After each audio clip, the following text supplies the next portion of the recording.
জন্য একটা পর্যটন কেন্দ্র এবং রোপওয়ে তিনি আমরা ওখানে করবেন কিনা বিনয়ের সঙ্গে জানতে চাচ্ছি। মাননীয় প্রধানমন্ত্রী।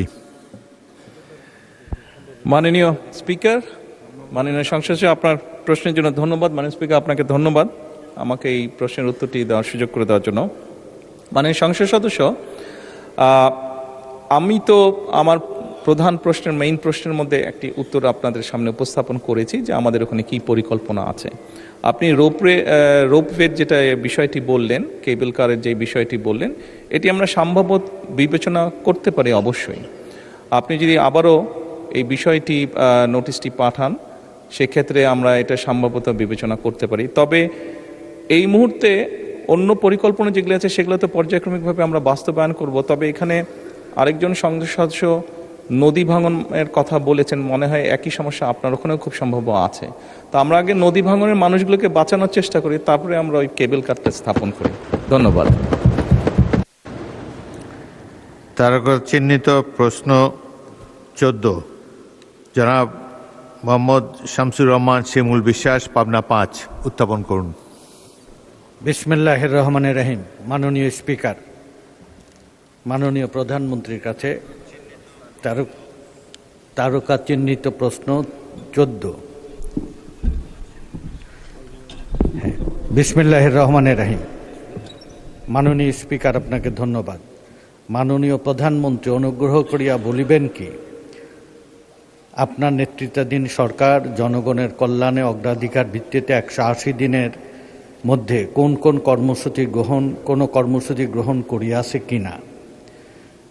প্রশ্নের উত্তর হ্যাঁ হইলে উক্ত অগ্রাধিকার অনুসারে কর্মসূচি সমূহ কি কি এবং দৃশ্যমান অগ্রগতির চিত্র কি? দয়া করিয়া মাননীয় প্রধানমন্ত্রী বলিবেন কি? মাননীয় প্রধানমন্ত্রী। ধন্যবাদ মাননীয় স্পিকার, ধন্যবাদ মাননীয় সংসদ সদস্য আপনার প্রশ্নের জন্য। মাননীয় স্পিকার, সরকারের নির্বাচনী ইশতেহারে ঘোষিত কার্যক্রমসমূহ বাস্তবায়নে সকল মন্ত্রণালয় এবং বিভাগ আগামী 180 দিনের কর্মসূচির আলোকে কর্মপরিকল্পনা প্রণয়ন করেছে এবং সেগুলো বাস্তবায়নের উদ্যোগ এরই ভিতরে গ্রহণ করেছে। তারই একটি অংশ হিসাবে নিশ্চয়ই আপনি মাননীয় স্পিকার পত্রপত্রিকায় দেখেছেন, সংবাদে দেখেছেন যে গতকাল আমাদের যে কৃষক কার্ডের যে কমিটমেন্ট ছিল জনগণের মাঝে, সেটির কাজও আমরা পাইলট প্রজেক্টের কাজ আমরা গতকাল শুরু করেছি।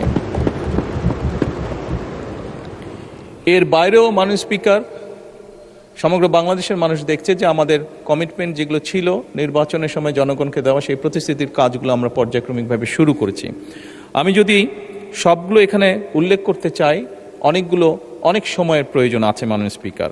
সংসদের সময় অত্যন্ত মূল্যবান, সেই জন্য আমি এই পরে যেগুলো আছে সেগুলোকে পঠিত বলিয়া গণ্য করার জন্য অনুরোধ জানাচ্ছি। ধন্যবাদ মাননীয় প্রধানমন্ত্রী। উত্তরের বাকি অংশ পঠিত বলে গণ্য হলো। মাননীয় সদস্য শামসুর রহমান শিমুল বিশ্বাস, আপনি একটি সম্পূরক প্রশ্ন করতে পারেন। বিসমিল্লাহির রহমানির রহিম। মাননীয় প্রধানমন্ত্রী, আপনার গৃহীত বেশ কিছু কর্মসূচি ইতিমধ্যে বাস্তবায়ন শুরু হয়েছে। বৃক্ষরোপণ, নদী, খাল, বিল, হাওর খনন, ফ্যামিলি কার্ড, কৃষি কার্ড, স্বাস্থ্য কার্ড, আলেম ওলামাদের ভাতা, সম্মানী ভাতা এবং কর্মসংস্থানের যে প্রকল্প গ্রহণ করা হয়েছে, তার সবাই পক্ষ বিপক্ষ সবাই এটা প্রশংসা করছে, মানুষ উপকৃত হচ্ছে। আমার একটা প্রশ্ন মাননীয় প্রধানমন্ত্রী, গত জুলাই বিপ্লবে আপনার প্রত্যক্ষ নির্দেশে আমরা বাংলাদেশের এই ভাগ্যহত শ্রমিক শ্রেণীকে এই লড়াইয়ে অংশগ্রহণ করার জন্য আমরা উদ্বুদ্ধ করেছিলাম। তারা সবচেয়ে বেশি ত্যাগ স্বীকার করেছিল এই লড়াইয়ে এবং জীবনও দিয়েছিল বেশি সরকারের হিসাব অনুযায়ী, এবং বিদেশ থেকে সবচেয়ে বেশি রেমিটেন্স আনে বাংলাদেশে বিবিএসের সরকারের হিসাব অনুযায়ী 7,35,00,000 এই ভাগ্যহত শ্রমিক শ্রেণী, যারা 1979 সালে প্রেসিডেন্ট জিয়াকে অকুণ্ঠ সমর্থন দিয়েছিলেন, 91 সালে বেগম খালেদা জিয়াকে সমর্থন দিয়েছেন। 2026 সাল এই শ্রমিক শ্রেণীর দিবস আগত মে দিবস। এই দিবস উপলক্ষে আপনার অংশগ্রহণ এবং এই শ্রমিক শ্রেণীকে আপনার সাহায্য সহযোগিতার এবং আপনার সহযোগিতার বন্ধনে আবদ্ধ করবেন এই প্রত্যাশা করি। শ্রমিক এবং কর্মচারীদের জন্য আপনার কাছে সহযোগিতা চাই। আমার কথা শেষ করছি। খোদা হাফেজ। সালাম। মাননীয় প্রধানমন্ত্রী। ধন্যবাদ মাননীয় স্পিকার, ধন্যবাদ মাননীয় সংসদ সদস্য আপনার সম্পূরক প্রশ্নের জন্য। মাননীয় সংসদ সদস্য, আপনি যে প্রশ্নটি করেছেন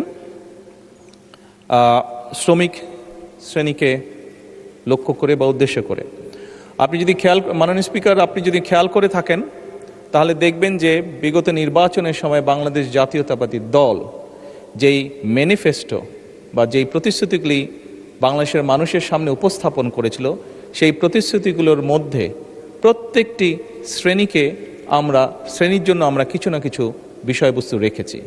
এবং তারপর আরও সংক্ষিপ্তভাবে যদি সমগ্র আমাদের ম্যানিফেস্টোটি আমরা ভালো করে লক্ষ্য করি তাহলে আমরা দেখব খেটে খাওয়া মানুষ বলতে যেই মানুষগুলোকে বোঝায়, সেটি শ্রমিক হোক, কৃষক হোক, দিনমজুর হোক, খেটে খাওয়া বিভিন্ন শ্রেণী পেশার মানুষ হোক, প্রত্যেকের জন্য আমরা কিছু না কিছু রেখেছি। আমরা কৃষকদের জন্য একটু আগেই আমি বলেছি, আমরা কৃষকদেরকে সহযোগিতা করার জন্য কৃষক কার্ড আমরা ইন্ট্রোডিউস করেছি। আমরা একইভাবে এই দেশের মহিলাদেরকে, এই দেশের নারী সমাজকে আমরা এম্পাওয়ার করার জন্য আমরা প্রান্তিক পর্যায়ের পরিবার যেগুলো আছে, সেই পরিবারগুলো যে নারী প্রধান আছে তাদেরকে ফ্যামিলি কার্ড দেওয়ার প্রক্রিয়া এরই ভিতরে আমরা শুরু করেছি, তাদেরকে স্বাবলম্বী করার জন্য অর্থনৈতিকভাবে। মাননীয় স্পিকার, একটু আগেই খাল খননের কথা শুরু হয়েছে।